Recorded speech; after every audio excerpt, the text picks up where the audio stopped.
We thought we'd like to show you one of the restoration projects here in Lower Scorpion Canyon. We're just by the restroom near the lower campground, and Channel Islands Restoration planted these plants with lots of young people from all over the place. These plants were originally grown by park personnel, including David Mazurkowitz, for the Scorpion Rock restoration project that's going on.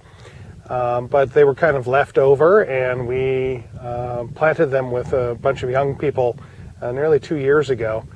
And they're doing wonderfully. So we have an interesting collection of native plants, endemic plants, here right by the trail, and it's a good opportunity to show visitors some of our native plants. Three examples of the plants that are here in this little restoration site by the restroom below the lower campground include this gray-colored plant, which is coast sagebrush.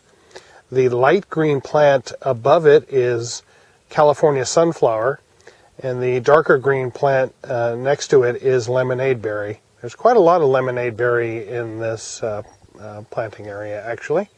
And other examples here include giant ryegrass, which is this tall grass here, a native found on the mainland and on the islands. Next to it are two endemic plants.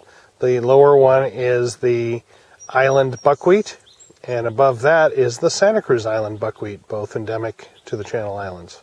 Okay, and another example of a plant here in the restoration site is this beautiful cliff aster, a northern island endemic. We have some giant Coreopsis gigantea in this spot. There's actually 4 of them, and I'm not sure if they're actually blooming in this location. They don't look like they have this year, but they've kept their foliage on even fairly late this year.